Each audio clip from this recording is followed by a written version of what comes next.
അപ്പൊ ഇന്നത്തെ നമ്മുടെ സ്പെഷ്യൽ എന്താണെന്നറിയാവോ? ഞങ്ങളുടെ ഇടുക്കിയിലൊക്കെ ഇതിന് ചെണ്ടങ്കപ്പ എന്ന് പറയും കേട്ടോ. ചെണ്ട കൊട്ടുന്നോണ്ടായിരിക്കും എന്ന് പറയും. അത് പുഴുങ്ങിയത്, പിന്നെ ഉണക്കമീൻ ചമ്മന്തി കണ്ട, പിന്നെ തൈരും പച്ചമുളകും സവോളയും ഉപ്പൊക്കെ ഇട്ടിട്ടുള്ളൊരു ചമ്മന്തി ഉണ്ട്. താണ്ടെ പ്രിൻസ് മോൻ ഇവിടെ നിന്ന് കഴിക്കുന്നുണ്ട്. കൊള്ളാവോ പ്രിൻസേ? സൂപ്പർ. പ്രിൻസിന് എക്സ്ട്രാ 2 ചിക്കൻ ഫ്രൈ ഉണ്ട്. കൊള്ളാവോ കേപ്രൂട്ടാ? സൂപ്പറാണോ? സൂപ്പർ. പ്രിൻസിമോളും താണ്ടെ ഇവിടെ ഇരുന്ന് കഴിക്കുന്നുണ്ട്. ആൾക്ക് മറ്റേ മീൻ ചമ്മന്തി ടേസ്റ്റ് ചെയ്തപ്പം ഇത് കൊള്ളത്തില്ലെന്നാണ് പറയുന്നത്. ഇത് തന്നെ ഉണ്ടായിരുന്നെങ്കിൽ ആൾക്ക് ഇഷ്ടപ്പെട്ടു.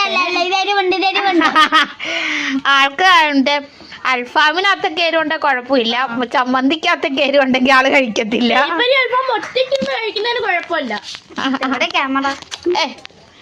അത് അവള് മറയ്ക്കാൻ നോക്കി, സോറി.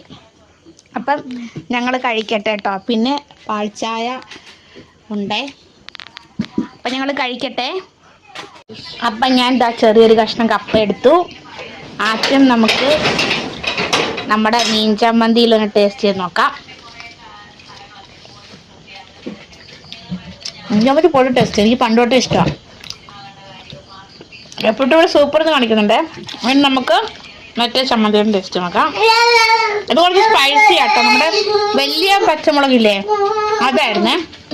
പിന്നെ തൈരും കൂടെ ഇട്ടുള്ളതുകൊണ്ട് വേറെ ടേസ്റ്റാണ്. നല്ല എരിവുണ്ട്. ഞാൻ കഴിക്കാത്തത് 4 പച്ചമുളക് പിന്നെ എരിവാതിരിക്കുവോ? 4 എണ്ണം ഇട്ടു. ഇത്രച്ചുള്ള 4 മുളക് ഇട്ടായിരുന്നു, ഞാൻ എടുത്തു കൊടുത്തു. അപ്പം ഒത്തിരി നാളുകൂടി കഴിക്കും. നല്ല ടേസ്റ്റ് ഉണ്ട്. ബൈ.